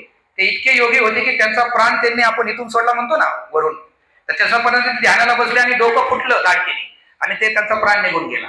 पण जायच्या आधी त्यांना सांगितलं की 27 वर्षानंतर तुझं सगळं जीवन बदलून जाईल. आणि आपलंही जीवन बदलून गेलंय. इस्कॉन मध्ये आल्यानंतर गेलंय का नाही? त्यामुळे आणि त्यानंतर मग ते 27व्या वर्षी मग त्यांना ते न्यायाधीशाची वगैरे नोकरी लागली त्यांना. आणि चैतन्य चरित्रामृत हुडकण्यासाठी त्यांना 8 वर्ष लागली. म्हणजे सगळे वाचत वगैरे गेलं, बाद गेले ते सर्व, इतके सगळे पाहिले, पण त्यांच्या जीवनामध्ये तरी त्यांना अंतिम ध्येय मिळलं असं वाटत नव्हतं. पण ते न्यायाधीश झाल्यानंतर त्यांना एक कमल लोचन म्हणून एक जमीनदार होते, ते त्यांना भेटले. त्यांचं एक पद वाढलं होतं, लोकही संपर्कात होते आणि ते म्हणले चैतन्य चरित्र मी तुम्हाला देतो. त्यासाठी ते 8 वर्ष प्रयत्न करत होते, जे आपल्या हातात आता तिथं कृष्णमयापाशी गेलं की तयार आहे.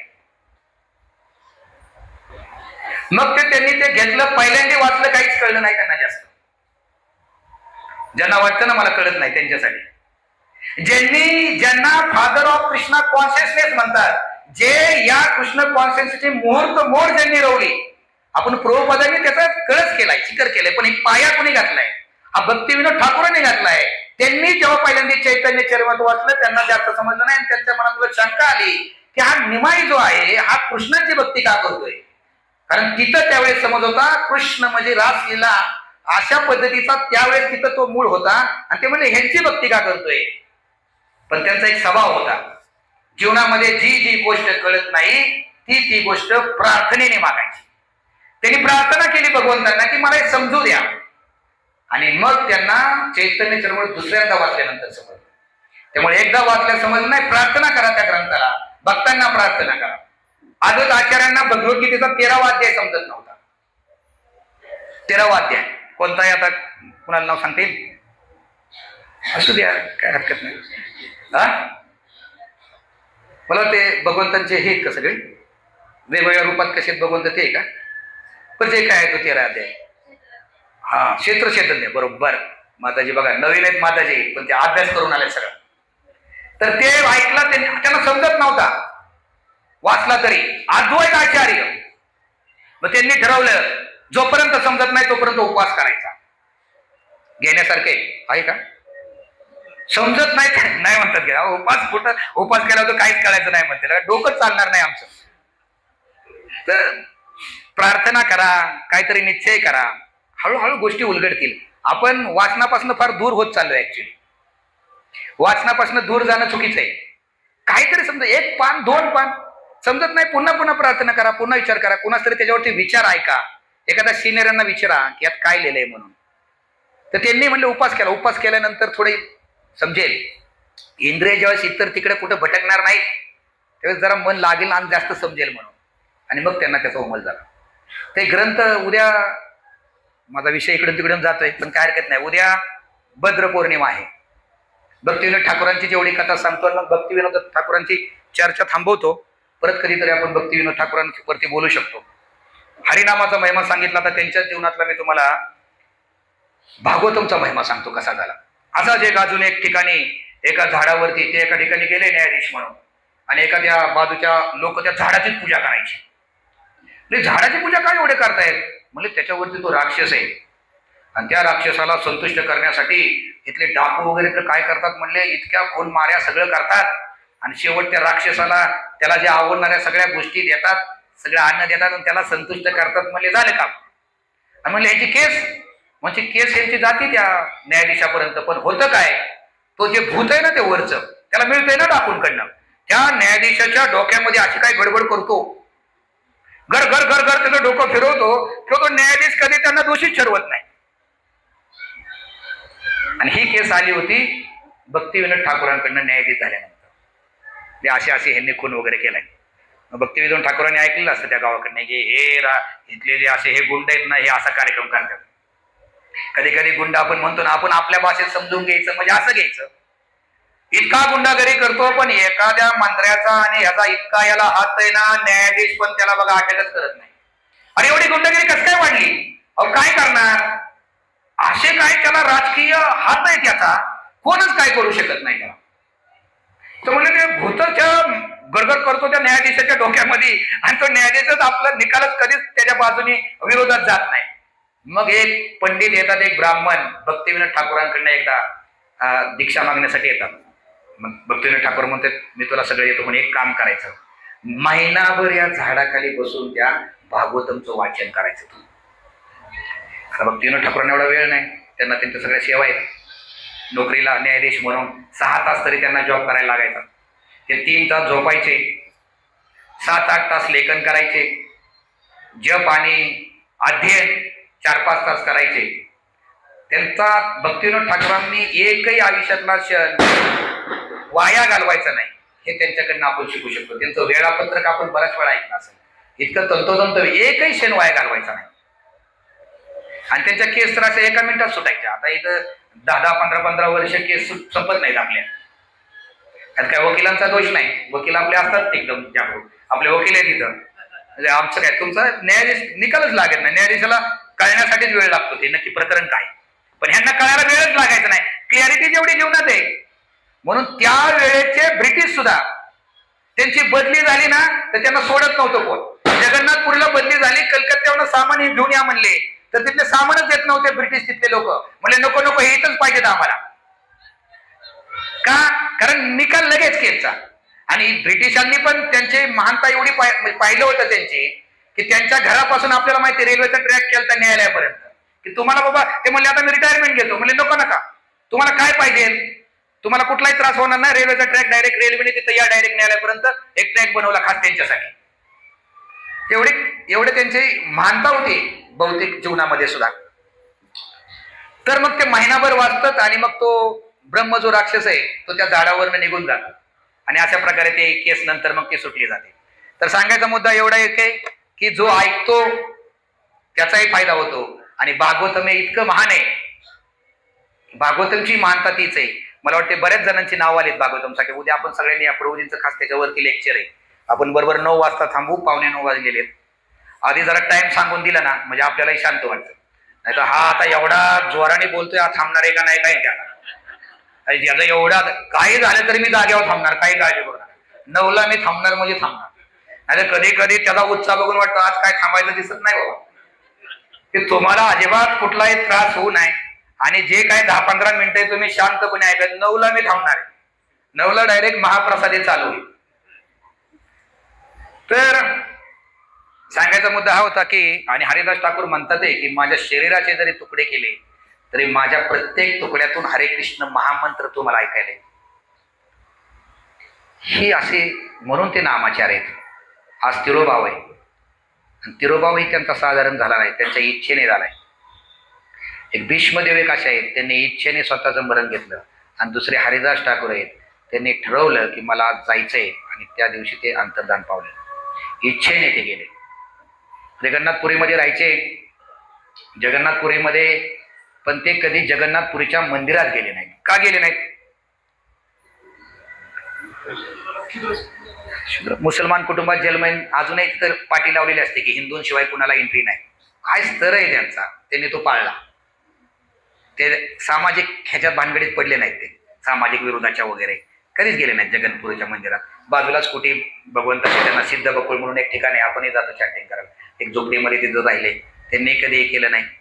सामाजिक रीतिरिवाज आहे, ठीक आहे.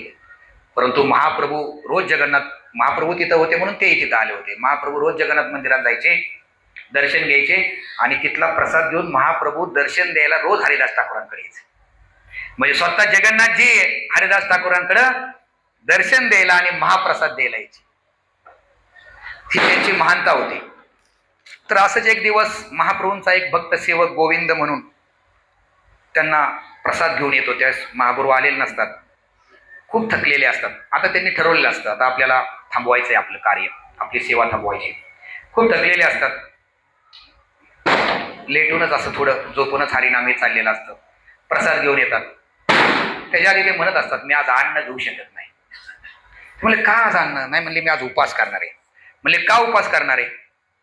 ते म्हणजे माझा जेवढा ठरलेला जप आहे तेवढा पूर्ण झाला नाही, त्यामुळे मी उपवास करणार आहे. घेण्यासारखे आहे. जोपर्यंत 16 रोजी करतायत बहुतेक, असं करता तुम्ही प्रयत्न करा. जोपर्यंत 16 माळा माझ्या पूर्ण होत नाही तोपर्यंत मी प्रसाद घेणार नाही. कोणच नसेल असं. तुम्ही करावं वगैरे म्हणून सांगत नाही, एक भाग म्हणून सांगतो फक्त की त्यांचा निश्चय कसा होता. ज्याच्या प्रत्येकाच्या आता शरीराचे प्रश्न वेगळेच तयार झालेत प्रत्येकाचे. कधी नव्हते असे शारीरिक आता आजार ज्या गतीने वाढतायत, पण पूर्वी मी पाहिलेत असे काही बघतात नव्हते घेत ते 16 माळा केल्याशिवाय. मी असे ब्रह्मचारी पाहिले नाही म्हणते 16 माळा केल्यानंतर मग किंवा काही लोक आपले लांब कशाला आपले आजी आजोबा आठवा ना, ज्यांना देवाचे वगैरे आवडेल. माझे आजोबा मला आठवतात, देवाला पाणी घातल्याशिवाय ते पाणी पित नव्हते. असेल काही जणांना अनुभव आपल्या गावाकडचा. तीच भावना आहे, वेगळी काय भावना आहे की माझं जे काही आध्यात्मिक कार्य आहे ते पूर्ण झाल्याशिवाय मी माझं दुसरी कुठली गोष्ट करणार नाही. तर ते म्हणाले की मी आज नाही घेऊ शकत अन्न, आज मी घेणार नाही. कारण का म्हणले माझं जे 3 लाख जप ठरलाय 192 माळा त्या माझ्या आता पूर्ण होत नाहीत. खाण्यापिण्यासाठी एक लक्षात घ्या, जोपर्यंत आपल्याला खाण्यापिण्याला वेळ आहे ना तोपर्यंत आपल्याला जपाला वेळ निघला पाहिजे. काही नवीन बघताना म्हणतो ना किती माळा चालल्यात वगैरे, पण सहज म्हणतो मी कुणाला हे म्हणत नाही. ते म्हणतात 4 माळा. म्हटलं थोड्या वाढवा, थोडं वेळ बसत नाही हो एवढी अजून. म्हणजे आपली मानता काय लागतात. आणि तुमचं विशेष वाटतं बरं का आम्हाला. त्यांना वाटतं आता ह्यातनं सुटावं थोडंसं, जरा विषय बदलून द्यावं, विशेष राव तुमचं. कसं काय बरं तुम्ही एवढा वेळ काढता 16 माळा म्हणून? एक लक्षात घ्या, जोपर्यंत खाण्यापिण्यासाठी वेळ आहे ना तोपर्यंत जपाला वेळ आहे. ज्या वेळेस तुमचं खाणं पिणं बंद होईल म्हणजे कोमात जाल, त्यावेळेस जप नाही केला तरी भगवंत करून घेतील. तर जोपर्यंत खाताय पिताय ना तोपर्यंत जपाला वेळ आहे एवढं लक्षात ठेवा. जपासाठी वेळ आहे आणि जपासाठी वेळ काढल्यानंतर वेळ शिल्लक राहतो. कुणाचा अनुभव आहे बरं? पूर्वी 16 माळा अशा वाटायच्या, 16 माळा केला दुसऱ्या जीवनात काय होईल का नाही. हे भक्त काय करत नाहीत, फिरायला जातात, उन्हाळ्यात फिरायला जातात, सगळ्या पाहुण्या रावळ्यांचे कार्यक्रम करतात, सगळं मुलांचं सगळं करतात, मुलांच्या शिक्षणाकडे लक्ष देतात, अभ्यासाकडे लक्ष देतात. आणि का असंही का 16 काम करतात म्हणजे यांचं सगळं सुटले. अरे तेवढे सांगून त्यांना प्रचाराला वेळ आहे. तुम्ही घरी बोलून बघा जपाला, ते जपाला येथील प्रसाद घेऊन जाते. सगळ्याला वेळ आहे त्यांना. 16 माळा, अरे वेळ देणार कोण आहे शेवट? अरे भगवंत वेळ देणार आहे. 24 तासाचे 32 तास कसे करायचे त्यांना माहिती. 24 तासच राहणार, 32 झाल्यासारखे वाटणार. ज्या दिवशी 16 माळा सकाळी होतो ना त्या दिवसाचा दिवस मोठा वाटतो. बघा अनुभव आहे का नाही? ज्या दिवशी सकाळी 16 माळा होतात त्या दिवशीचा दिवस आपला 24 तासाचा नसतो, तो 32 तासाचा होतो. आणि ज्या दिवशी सकाळी माळाच होत नाहीत दिवस संपतो पण लगेच. 16 राहिल्यात हो, आणि 10 वाजता माळ हातात घेतली रात्रीच्या, दिवसच संपून गेला. इतकी कामं लागली का नाही त्या दिवशी, जी डोक्यात नव्हती ती पण कामं लागली. मी ऐकलं होतं एका ठिकाणी सकाळी 8 केल्या ना राहिलेल्या 8 माळा सकाळच्या 8 माळाला एकत्र येण्यासाठी हरिनाम प्रयत्न करत असतो, वेळ कमी होऊन जातो. हरिनामही एकमेकाला भेटायला आतुर आहे. त्यामुळे 16 पहिल्यांदा करून घ्या आणि मला उद्या तुम्ही अनुभव सांगा. सकाळी माळा केल्यानंतर वेळ वाढला का कमी झाला? कुणाला वैयक्तिक अनुभव आहे का? एकच माताजी नाही वाक्य, ते मागपर्यंत अनुभव आहे सगळ्यांना. असा अनुभव नाही ना, दिवस खूप मोठा वाटतो, रात्री 10ला करतो, मग तो दिवसही सापडतो कामाला आणि रात्रीचा वेळ तो पण जपात जातो. मग अरे झालं काम माझं, मी दिवसाचा वेळ जपात घालवतच नाही. रात्रीचा झोपण्याचा वेळ ना 10 ते 12चा तो तेवढा घालवतो. तसं काही करू नका. ब्रह्ममुहूर्तावरती ज्या जपाची क्वालिटी आहे ती क्वालिटी किती जरी एक तर आपलं मन एवढं विदूषक आहे राहू, ते ऐकत नाही. आणि दिवसभर कामावून यायचं आणि ती मंत्राची बॅग हातात घ्यायची. दिवसभरात झालेल्या सगळे गोंधळ ते त्यावेळी चालू होतात. काय काय म्हणून विचार येत नाही. काय काय विचार असे की आपण सगळ्यासमोर प्रकटही करू शकत नाही. ही आपल्या मनाची कंडिशन आहे. इतके खराब विचार येतात काय काय, मोकळेपणाने आपण भक्तांनाही सांगू शकत नाही. हे इतकं आपलं मन खराब आहे. ह्या मनाला साधारण घेऊ नका. कधी मायेत गुंतवल आपल्याला कळणारही नाही. जोपर्यंत आपलं चांगली साधना नाही तोपर्यंत या कलियुगामध्ये टिकून राहणं आणि आनंद घेणं भक्तीमध्ये कठीण आहे. हे जेवढं सोपं आहे ना तेवढं दुसऱ्या बाजूने कठीण आहे. आनंद नाही घेणार आहे ना. जाताय कुठे तुम्ही सोडून जाणार नाही. तुम्हाला माहिती बाहेर अवघड आहे. याल तुम्ही, आनंद कुठे? आणि चेहऱ्यावरचा भक्ताचा आनंद हा सगळ्यात मोठा प्रचार आहे. सुरुवातीला बाहेरच्या लोकांना तुम्ही काय भगवद्गीता भागवतून सांगणार, पण तुमच्या चेहऱ्याकडे ते बघत असतात. आणि ह्याच्या चेहऱ्यावर जर 12 वाजले सारखे तर म्हणणार नको बाबा ह्या संप्रदायात. सततराव हा सारखा चिंतेतच जप राहायला सांगतो आणि ही सेवा आणि ती सेवा एवढंच बोलतो भेटला की आपण नको बाबा. सारखा गडी हा माळ घेऊन आहेच कुठं दिसला तरी.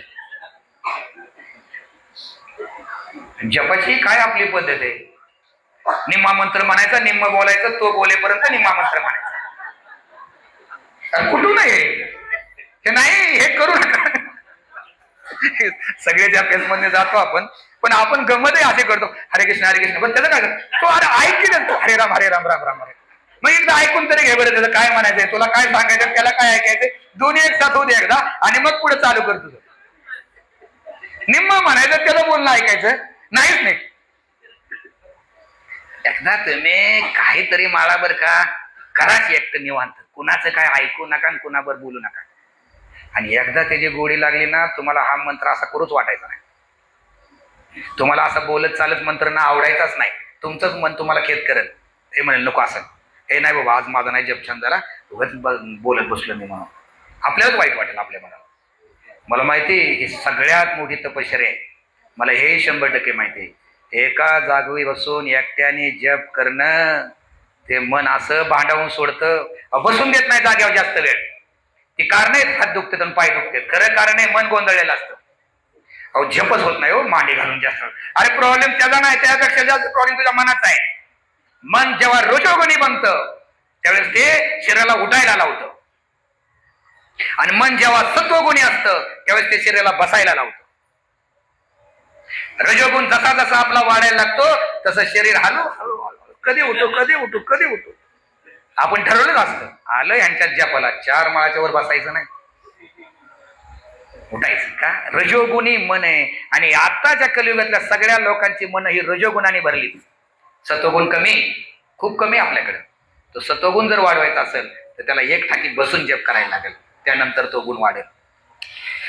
तर इतकी ही सेवा घेऊ नये. काही काहींचं काय होतं, इतकी सेवा घेतात की त्यांना जप करायला वेळ नसतो. ते पण चांगलं नाही. जप करायला वेळ मिळला पाहिजे. 2 तास एवढी सेवा घ्या. इतकी घेऊ नका की रोजच जप रात्रीचा होतोय, तेही चांगलं नाही. त्यामुळे प्रसाद घ्या. पण एक आहे, आता प्रसाद आणला होता पण होता, उपास आहे, प्रसाद घेणार नाही. पण प्रसादाला कधीच डावलता येत नाही. ते प्रसादाचा एक कण घेतात, प्रसादाची प्रशंसा करायची, प्रसादाला प्रणाम करायचा आणि मग प्रसाद घ्यायचा. प्रसाद कधीच आपण डावलू शकत नाही, म्हणजे नाही म्हणू शकत नाही. तर मग ते एक कण घेतात का. आणि प्रसादाचे प्रणाम करायचं म्हणजे काय, महाप्रसादे गोविंदे हे म्हणायचं, त्याला प्रणाम करणं, त्याची महिमा गान करणं म्हणजे काय, हा म्हणणं आपण, ही प्रार्थना म्हणणं. किती जण हिथं किती जण पहिल्यांदा बसतो त्यावेळेस आपण पूर्ण महाप्रसादे गोविंदे म्हणूनच आपण रोज ना, मी जेव्हा घरी कुठं प्रसाद घेतो ना पूर्ण प्रार्थना म्हणूनच मी प्रसाद घेतो. असे किती जण आहेत, तेही आपण विसरत चालले दुर्दैवाने. आलं ताट समोर की नाहीतर ते खातच महाप्रसादे गोविंद. अरे कुठे नेऊन ठेवतोय आपण, सगळं बंदच चाललंय आपलं. हे पूर्वी नव्हतं. अरे तुम्ही 10-20 वर्षापूर्वीचा काळ आता नवीन माहित नाही. अहो ते प्रार्थना सावकाश. आता काय सगळ्यांनी एकत्र म्हणूया, उशीर झालाय. महाप्रसाद आहे सगळे. पहिले एकाने म्हणायचं महाप्रसादे गोविंदे, महाप्रसादे गोविंदे. आता किती जण प्लेट समोर आल्यानंतर छानपैकी हात जोडून प्रार्थना म्हणूनच घरी दारी कुठं असा तिथं मादी त्या प्रसादाची महिमा गान करूनच प्रसाद घेतो असे किती जण आहेत. आणि हे फक्त आपल्याकडे नाही, तुम्ही दुसरीकडे पण बघा, दुसरी लोक पाळतात ते बघा. वारकऱ्यांमध्ये वदनी कवल घेता नाम घेता श्रीहरीचे, सहज हवन होते नाम घेता अरे म्हणतात ते, मी पाहिलंय ते बघा. जिथं जिथं पंक्ती भरतात वारकऱ्यांच्या वगैरे ते मानतात ते सगळं, आणि त्याशिवाय कोण प्लेटला सुरुवात करत नाही. आपणही पाळलं पाहिजे, आपणही करायला पाहिजे. ह्या गोष्टी आपल्याला नेहमी कृष्ण भावनेचा कॉन्शियस देत राहतील. आपल्याला जाणीव, आता सतत कृष्ण भावनेमध्ये राहणं म्हणजे काय? आपण म्हणतो कुठं सतत कृष्ण भावनेमध्ये कसं राहायचं, कुठं भगवंत सगळे आठवणार आहेत? अरे भगवंत आठवणार नाही, पण चुकीचं करणार असेल तर तुला त्यावेळेस हात आकडता येईल ना, त्यालाच म्हणायचं तू कृष्ण भावनेत आहे म्हणून. आणि तोही तुझा हात जर आकडता होत नसेल तर याचा अर्थ तू 24 तास कृष्ण भावनेत नाही. तुला जॉब करताना कसं काय कृष्ण भावना आठवायची? मुलांना शिकवतोय, अरे जॉब करताना किंवा कुठेही तू चुकीचं काय करत असेल त्यावेळेस तुला क्लिक होणं त्या ठिकाणी, याचा अर्थ तू 24 तास कृष्ण कॉन्शियसनेस मध्ये आहे. याला म्हणायचं 24 तास कृष्ण भावनेत राहणं. पण तुला जर ते आठवत नसेल तर याचा अर्थ तू कृष्ण भावनेमध्ये 24 तास नाही. ही सोपी व्याख्या समजून घ्या जीवनामध्ये. कधी कधी आपल्याला फ्रस्ट्रेशन येतं, काय सांगितलंय राव, सतत भगवंताचं नाव घ्या सतत. अरे नाव घ्या सतत भगवंताचं नाव, म्हणजे स्मरण ठेवा. म्हणजे कसं या पद्धतीने तुम्हाला सतत भगवंत आठवलं पाहिजे. ज्या ज्या वेळेस आपल्या संस्थेच्या विरुद्ध काय होते, आपल्याला दिलेल्या नियमाच्या विरुद्ध काय होतंय, त्यावेळेस आपल्या मनाला आतून ती वेदना जाणवली पाहिजे. याचा अर्थ आपण त्या भावनेमध्ये आहोत. आणि ती वेदना जाणवत नसेल तर आपल्यामध्ये अजून ती भावना आली नाही, हे आपण समजायला पाहिजे. ते कण घेतात, प्रसादाचा अनादर करत नाहीत. प्रसादाचा अनादर कधी करू नये. एकदा प्रभुपादांकडे गेले शिष्य आणि ते म्हणाले, प्रभुपाद अहो काय ते आपला जो स्पेशल महाप्रसाद असतो, आपण सगळेजण वाट बघत असतो जगन्नाथजींना ऑफर केलेला, आणि ते म्हणले काय करतात लोक, तो मला लाडू नको, ते काय होते दुसरं ते ते जरा काय थोडे माझे जरा डाईटचे थोडे प्रॉब्लेम आहेत, जरा ते नाही खात. येते ना ती आपली मोठी प्लेट येते आणि मग प्रत्येक जण आपल्या आवडीने उचलतं त्यातलं काय काय. मग प्रभुपादान गेले म्हणजे हे सिलेक्ट करतात हो असा प्रसाद, आणि जे हवंय ते हे पाहिजे तो पाहिजे असं प्रसादाबाबतीत बोलणं म्हणजे सुद्धा तो अनादर आहे. मग प्रभुपाद म्हणले काय करा, तो सगळा प्रसाद एकत्र करत जावा, म्हणजे अनादर होणारच नाही. म्हणून कधी कधी आपल्याला आपण पाहतो की एका त्या भांड्यामध्ये सर्व एकत्र केलेलं असतं, एकत्र मिसळलेलं असतं, आणि सगळ्यांना आपण वाटतो का कोणाकडनं अनादर व्हायला नको, कारण तो प्रसादाचा अनादर ही चालत नाही. तसाही अनादर करू नये. द्रौपदीने असा एकदा अनादर केला होता. यज्ञ झाला होता आणि यज्ञामध्ये काही शंख वाजत नव्हता. म्हणले शंख का वाजत नाही? म्हणले एक ब्राह्मण कुठला तरी शुद्ध ब्राह्मण आहे, तो जेवायला आला नाही. मग अर्जुन आणि भीम त्याला जेवायला बोलवतात, तो येतो आणि तो काय करतो, ते सगळं द्रौपदीने इतके 5 पक्वान्न केलेले असतात, काही 108 भोग वगैरे सगळे, आणि ते भोग त्या ब्राह्मणापुढे वाढले. गरीब ब्राह्मण असतो आपला साधा राहणारा, आणि तो काय करतो, ते सगळे एकत्र करतो, शिरा त्याच्यामध्ये, खीर त्याच्यामध्ये मिसळून खायला लागतो. आणि आता म्हणले आता खाऊन होतं, म्हणजे आता शंख वाजायला पाहिजे, तरी शंख वाजत नाही. ते म्हणले राव एवढा मोठा आता का शंख वाजत नाही, सगळ्यांना आम्ही संतुष्ट केलं की. तर म्हणले कुणीतरी या ब्राह्मणाचा अपमान केलाय. म्हणले कुणी अपमान केलाय? द्रौपदी म्हणते माझ्याकडनं चूक झाली. म्हणले काय झाले? म्हणले रात्रभर जागून एवढा प्रसाद बनवला मी, आणि ह्याने काय केलं, सगळाच प्रसाद एकत्र केला आणि खाल्ला. मला वाटलं काय हा माणूस आहे म्हणून, त्याला खाण्याचे नियम माहित नाहीत. कृष्ण म्हणले त्याला विचार, त्याने तसं का केलं? त्यांनी तसं केलं कारण प्रसादाचा अनादर होऊ नये. आणि मग अशा पद्धतीने ते अनादर करत नाहीत. एक कण घेतात, त्याच्यानंतर चैतन्य महाप्रभू दुसऱ्या दिवशी येतात. महाप्रभू त्यांना म्हणतात की तुम्ही हा देहाचा त्याग, आपलं हे देह सोडू नका, तुम्ही राहा माझ्यावर. तर ते म्हणले नाही, तुम्ही आता लवकरच तिरोभाव करा, तुम्ही जाणार आहात इथून निघून, मला ते दुःख सहन होणार नाही, काही करा, मला जायचंय, पण माझी शेवटची एकच इच्छा आहे की तुमचे चरण माझ्या हृदयावरती आणि माझी नजर तुमच्या मुखावरती राहावं. अशा प्रकारचं मला इच्छा मरण त्यांनी पत्करलं, अशा प्रकारचं मला हे जग सोडून मला जायचंय. महाप्रभू नाईलाजाने भक्तांची इच्छा आहे त्याला प्राधान्य देतात, आणि महाप्रभू त्या ठिकाणी तशा प्रकारे त्यांना जीवन सोडण्याची तयारी दाखवतात. दुसऱ्या दिवशी महाप्रभू आपल्या भक्तांना घेऊन येतात, सगळे भक्त हरिनाम करतात. त्या ठिकाणी हरिदास ठाकूरांना मध्ये ठेवून मोठ्याने हरिनाम होतं. हरिदास ठाकूरांच्या महिमेचंही गुणगान होतं. जेवढं हरिदास ठाकूरांच्या महिमेचं तुम्ही गुणगान कराल, जेवढं हरे कृष्ण महामंत्राचं म्हणण्याने तुमचा जेवढा उद्धार आहे, तेवढा हरिदास ठाकूरांच्या उद्धाराने तुमचा होणार आहे. त्या ठिकाणी सगळे भक्त मग हरे कृष्ण महामंत्राचं त्या ठिकाणी गुणगान होऊन हरिदास ठाकूरांचं गुणगान होतं. आणि त्यानंतर मात्र मग भगवंतांच्या समोर नेत्र भगवंतांच्या मुखाकडे पाहत भगवंतांच्या समोर हरिदास ठाकूर आपला देहाचा त्याग देह सोडतात त्या ठिकाणी. आणि मग भगवंत त्यांना आपल्या हातामध्ये घेतात आणि हातामध्ये घेऊन अनेक तासोन तास कीर्तन करतात भगवंत त्या ठिकाणी. त्यानंतर त्यांचा एक विमान बनवलं जातं. विमान बनवलं म्हणजे वैकुंठामध्ये विमान म्हणतो त्या पद्धतीने. विमान म्हणजे काय की आपल्याला झोपून नेतात ना, झोपून नेतात ना. कुठं सांगतात ना, हजारो लोकांना आपण झोपून नेताना बघितले, पण आपल्याला वाटत नाही आपली वेळ अशी कधीतरी येणार आहे. हे आपलं फार अवघड आहे. आपल्याला वाटत नाही की असंही झोपावं लागणार आहे आपल्याला. पण जे साधू संत असतात त्यांना झोपून नेत नाहीत, त्यांना पालखीमध्ये घालून असं ताटपणे बसून नेलं जातं आणि आपल्याला जाळतात. पण त्यांना आपण बघतो की आपण त्याची समाधी बनवतो. का? कारण त्यांचा आत्मा मन आणि शरीरही तितकंच शुद्ध आहे, दिव्य आहे त्यांचं. त्यामुळे ते शरीर जाळत नाहीत, आपलं शरीर जाळतात. त्यांचं शरीर दिव्य आहे. प्रभुपाद म्हणायचे 7 वर्ष जरी प्रसादाशिवाय तुम्ही काही खाल्लं नाही दुसरं, तर तुमचं शरीरही दिव्य होऊन जाईल. कुणाला करायचंय असं? 7 वर्ष प्रसादाशिवाय काहीच खायचं नाही. 7 वर्ष प्रसादाशिवाय, पण त्याच्या मागची आत फार मोठी. प्रभुपाद म्हणजे 7 वर्ष प्रसादाशिवाय तुम्ही दुसरं काहीच सेवन नाही केलं, भगवंतांना भोग लावलेला प्रसादच खाल्ला, तर तुमचं शरीर दिव्य होऊन जाईल. तर त्यांचं शरीर दिव्य असतं, त्यामुळे ते शरीर जाळत नाही. आपण प्रभुपादांचे तुम्ही कधी युट्यूबला पाहिलं असेल, प्रभुपादांना असं बसून आणि संपूर्ण त्या नगराला परिक्रमा घातली जाते आणि नगराला परिक्रमा घालून मग त्यांना ते देह ठिकाणी केलं. तसंच केलं जातं. आणि त्यानंतर मग त्यांना त्या विमानामध्ये बसून ते ह्या समुद्रकिनारी नेलं जातं. तिथं आंघोळ घातली जाते. महाप्रभू नाचत नाचत पुढे चाललेत कीर्तन करत, पाठीमागून सगळे भक्त हरिघोष हरिबोल हरिबोल करत चाललेत. आणि असं त्यांचं तो संपूर्ण तो देह त्या ठिकाणी नेला जातो. त्या समुद्रामध्ये त्या देहाला आंघोळ घातली जाते आणि त्यांचं जे चरणामृत आहे ते सगळे भक्त त्या ठिकाणी पितात. आणि प्रभू भगवंत म्हणतात, ह्यापासून आज समुद्र राहिला नाही तर हे महातीर्थ आहे, हे तीर्थस्थान आहे. म्हणून त्या समुद्रामध्ये स्नान करणं पण खूप दिव्य आहे, कारण ते हरिदास ठाकूरांच्या देहाने पवित्र झालेला समुद्र आहे. अशा प्रकारे स्नान घातल्यानंतर त्या ठिकाणी एका ठिकाणी त्यांना ते शेवटचं हे दिलं जातं. आणि अशा प्रकारे हरिदास ठाकूर या आपल्या जीवनाचा जो शेवटचा ही आहे तो संपवतात. अशी हरिदास ठाकूरांची खूप अशी आपल्याला प्रेरणादायी हृदयद्रावक अशी ही कथा आहे. ज्यांनी ज्यांनी ही हृदयापासून ऐकली त्यांना नक्कीच हरिदास ठाकूरांची कृपा होईल. आपण सगळेजणच सगळ्यांच्या चांगल्या साधनेसाठी हरिनामासाठी प्रार्थना करूया. आणि जे खास ते नामाचार्य आहेत त्यासाठी आपण एकदा सगळेजण मोठ्याने हरे कृष्ण महामंत्राचा आणि आवाज एवढा आला पाहिजे. त्या ह्याचा आवाज किती आला पुढच्या काय ते देत होतं का आपल्याला ऐकून? आता त्यांना आपण ऐकून द्यायचा नाही त्यांचा आवाज.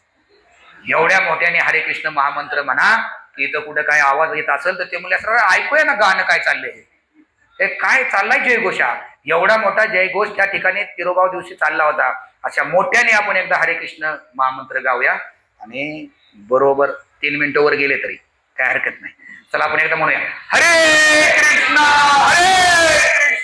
कृष्णा कृष्णा हरे हरे, हरे राम राम राम हरे हरे. हरे कृष्णा. थँक्यू. हरे.